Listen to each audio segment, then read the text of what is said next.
جاري الجنب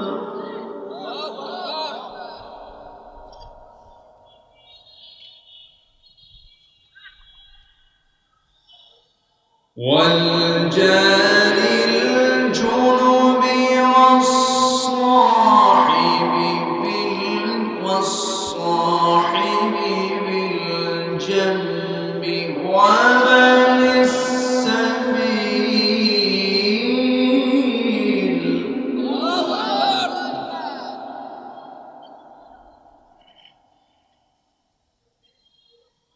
وابن السبيل وما ملكت أيمانكم إن الله لا يحب من كان مختالا فخورا.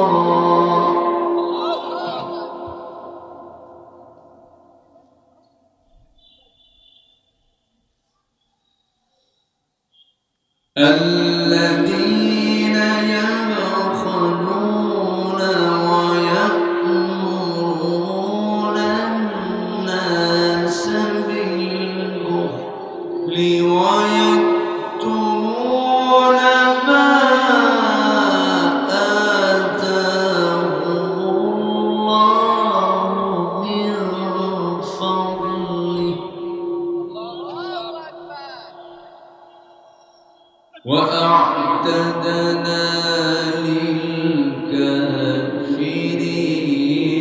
عذابا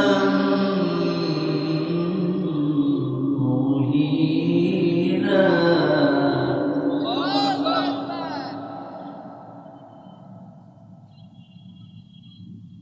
الله أكبر. بسم الله الرحمن الرحيم.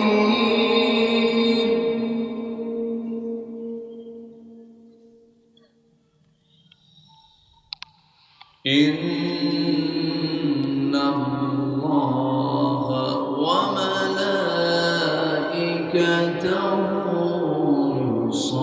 يصلون على النبي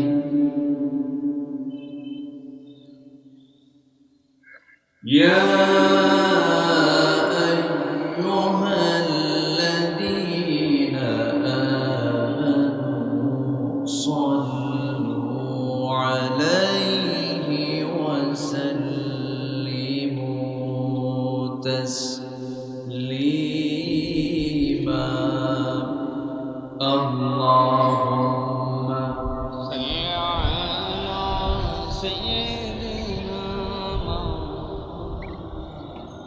محمد وعلى آل سيدنا مولانا محمد. একটু মহব্বত দিয়ে আওয়াজ দিয়ে নবীর প্রেমে মতোয়ারা হয়ে উজ্জীবিত হয়ে সবাই বলুন আল্লাহুম্মা সাল্লি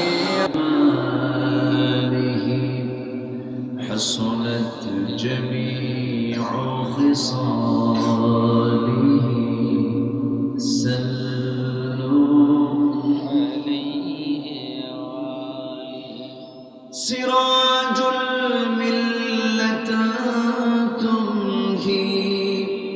فخر دعانا بالبار مولاه شريف الأنبياء نسخا كل أديان ذره بلغ العلا بكماله كشف الدجى بجماله حسنت جميع خصاله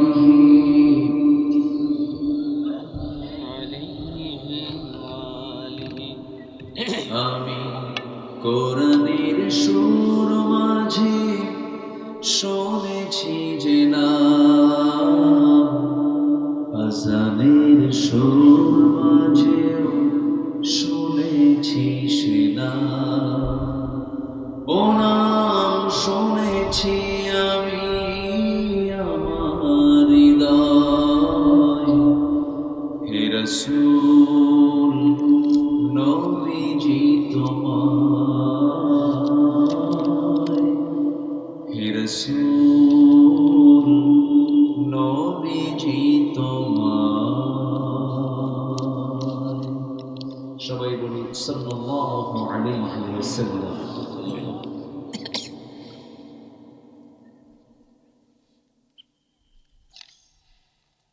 বৃহত্তর খুলনা অঞ্চলের সুন্দরবন বাগোয়া অঞ্চল, সাতক্ষীরার সদর উপজেলার ঝাউডাঙ্গা হিফজুল কোরআন মাদ্রাসা মাহফিল ইন্তেজামি কমিটি কর্তৃক আয়োজিত ২৮তম তাফসীরুল কোরআন মাহফিল ২০২৫ ১২ এপ্রিলে অনুষ্ঠিত আজকের এই মহৎ আয়োজনের সম্মানিত সুযোগ্য সভাপতি জনাব আলহাজ মৌলভী শফিকুল ইসলাম, আজকের এই মহৎ আয়োজনের সম্মানিত অনারেবল চিফ গেস্ট, দক্ষিণ এশিয়ার বৃহত্তম ইসলামী সংগঠন বাংলাদেশ জামাত ইসলামীর কেন্দ্রীয় সাংগঠনিক সেক্রেটারি উস্তাজুল আসাতিজা মুহাদ্দিস আব্দুল খালেক সাহেব, আমার পূর্বে কথা বলেছেন হাজারো আলেমের উস্তাজ, নন্দিত আলেমে দ্বীন,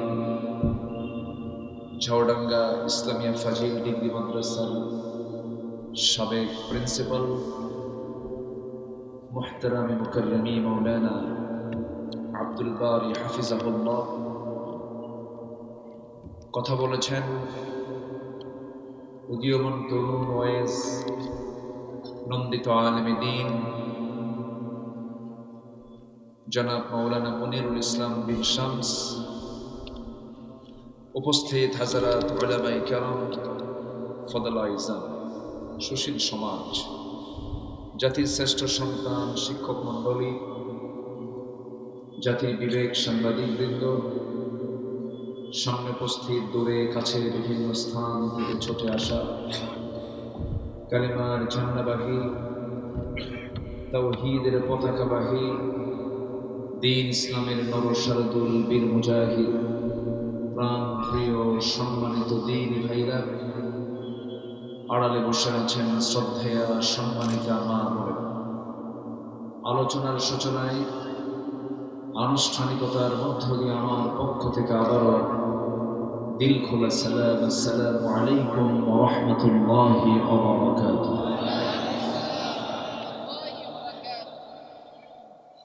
সবাই কেমন আছেন?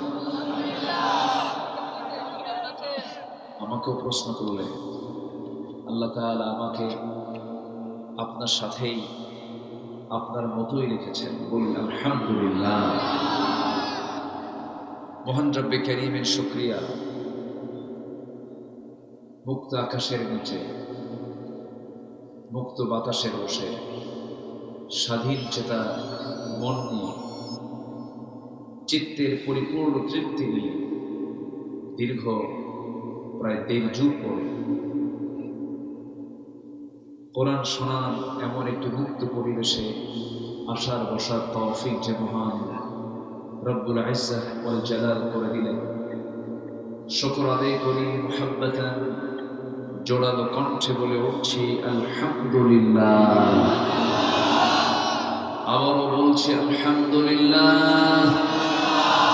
চিৎকার মেরে বলছি আল্লাহুম্মা ইন্নী আসআলুকা আল হুদা ওয়াত তুকা ওয়াল আফাফা ওয়াল গিনা। সবাই বলি আল্লাহুম্মা আইন্নি আলা যিকরিকা ওয়া শুকরিকা ওয়া হুসনি ইবাদাতিকা। সবাই বলি আল্লাহুম্মা লাকা আসলামতু ওয়া বিকা আমানতু ওয়া আলাইকা তাওয়াক্কালতু ওয়া ইলাইকা আনাবতু ওয়া বিকা খাসামতু। আমরা আল্লাহ তাআলার শুকর আদায় করে নিই। সম্মানিত হাজিরিন, আমার পূর্বে উলামা হযরত এখানে কথা বলেছেন। বিশেষ করে আমার বাম পাশে যিনি বসে আছেন, প্রবীণ মানুষ, প্রবীণ ইসলামী ব্যক্তিত্ব, আমাদেরকে সকাল বিকাল পড়াতে পারেন এমন যোগ্যতা তিনি রাখেন। বয়োবৃদ্ধ জ্ঞানবৃদ্ধ উস্তাজুল আসাতিজা অধ্যক্ষ মাওলানা আব্দুল বারী সাহেব, তিনি তার মুখন্নসৃত অনেক চমকপ্রদ তথ্যবহুল আদিল্লা নির্ভর কথা তিনি বলেছেন। শেষ ক্লাসে এসে কিছু ভাঙ্গাচোরা কিছু কথা বলতে চাচ্ছি। আমাকে সময় দেওয়া যাবে তো নাকি? জোরে বলি ইনশাআল্লাহ। 2024 সালের 5 অগাস্টের আগ মুহূর্ত পর্যন্ত 64 জেলার ভিতরে একটি জেলা ছিল চিহ্নিত। সেই জেলার নাম কি বলবো? 1.5 যুগ ধরে জাতির উপরে জগদ্দল পাথর চাপিয়ে দেওয়া সেই ফ্যাসিস্ট ভাবত সাতক্ষীরা এখনো স্বাধীন হয়নি, এরকম ভাবত। তারা বলতে এটাকে মিনি পাকিস্তান বলত। এটা হচ্ছে কি পাকিস্তান? মিনি পাকিস্তান বলত। এরকম বিভিন্ন কমেন্ট এই জেলাকে নিয়ে তারা করত। ইসলামকে মানতে গেলে ইসলাম তো মানতেই হবে। দ্বীনের পরিবেশকে গ্রহণ করতে গেলে আমাদেরকে মৌলবাদ, জঙ্গিবাদ, সন্ত্রাসী, রাজাকার, মানবতা বিরোধী অপরাধী বিভিন্ন তকমা লাগিয়ে আমাদেরকে অপবাদ দেওয়ার চেষ্টা করবে। এর মধ্যে শীর্ষে থাকা যে চিহ্নিত জেলা, সেই জেলার নাম কি? সাতক্ষীরা। এখন গোটা দেশের ভিতরে এখন সবচেয়ে প্রশংসিত জেলার নাম কি বলুন? বলুন সবাই। সাতক্ষীরা। আলহামদুলিল্লাহ বলা যাবে না?